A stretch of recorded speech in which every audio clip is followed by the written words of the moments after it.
50 fit দৈর্ঘ্য এবং 40 fit প্রস্থ একটি ছাদের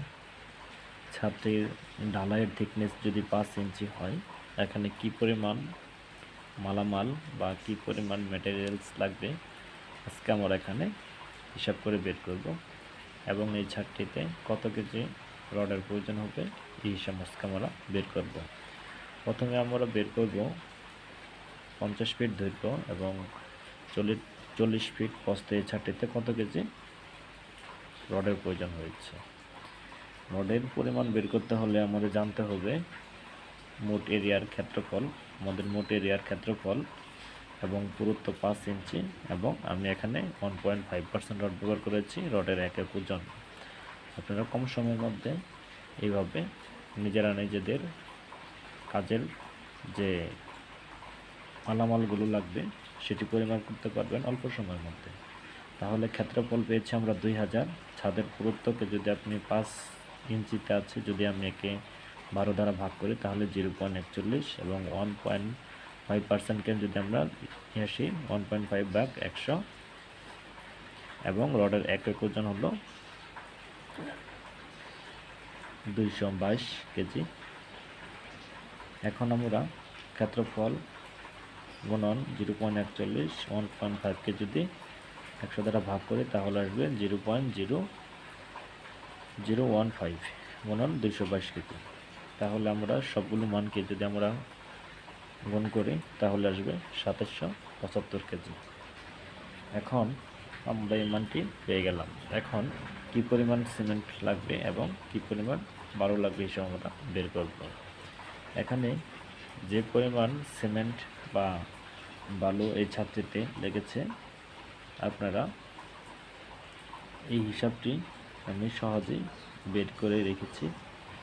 এই ছাদটিতে আপনি যদি ঢালাই করতে চান তাহলে আপনার সিমেন্ট প্রয়োজন হবে 182 ব্যাগ, 182 ব্যাগ। 182 ব্যাগ সিমেন্ট প্রয়োজন হবে 50 ফিট বাই 40 ফিট একটি ছাদ যদি ঢালাই করতে চান। খোয়ার প্রয়োজন হবে 6070 রানিং ফিট। আমরা প্রতি 1000 ইট থেকে খোয়া পাই আপনার 75 থেকে 80 রানিং ফিট আমরা খোয়া পাই। এই অনুপাতে আপনারা যে পরিমাণ খোয়া আসে সেটা কালেক্ট করে নেবেন। এরপর বালির পরিমাপ, বালি লাগবে 370 ফুট।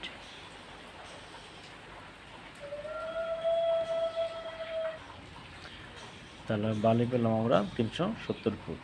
এছাড়াও যদি আপনাদের ছাদ ঢালাইয়ের সময় যদি কোনো হিসাবের প্রয়োজন হয়, কারণ যে কোনো মাপের ছাদ আপনারা তৈরি করতে পারেন এবং কাজ করবেন, আমি এখানে 40 ফিট দৈর্ঘ্য এবং 40 ফিট প্রস্থ এবং 50 ফিট দৈর্ঘ্য দিয়ে ছাদের হিসাব তৈরি করে রেখেছি, এবং আপনাদের ছাদগুলির পরিমাপ আলাদা আলাদা হবে।